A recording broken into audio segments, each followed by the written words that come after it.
So today's little lesson is about unforgiveness and is coming by way of the parable of the unforgiving servant. That's in Matthew 18. I'm not going to read it, but I recommend that you do. So something I want to point out is that our main character's actions are inconsistent with what was shown to him.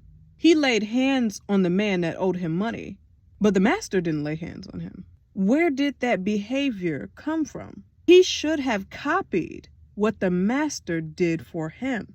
And mind you, the master gave him more than what he asked for. He asked for his patience so that he could pay him back, but the master just forgave him fully of the debt.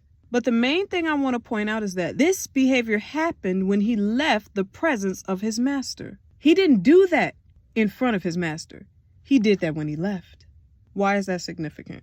Well, there is a temptation to forget what was done for us when we leave the presence of God. The Bible tells us that we should imitate our Father as dear children. But how many of us actually do that? I think a lot of times we see and experience marvelous things that the Lord does in our lives. But as soon as we leave his presence, we so easily forget. And then we give ourselves over to emotions that feel justifiable. I believe in the place where you are forgiven is where you should forgive others. I also want to point out, I believe the man that our main character grabbed and threw in prison owed him about 100 denarii. And a denarii is a day's worth of pay. 100 days worth of pay, that's a lot of money. We don't want to minimize the offenses that happen to us in life because they're real, they're significant, and they do hurt. But what we want to do is acknowledge the truth that your own offense minimizes every other offense. That man owed the master talents, which was a lot more money.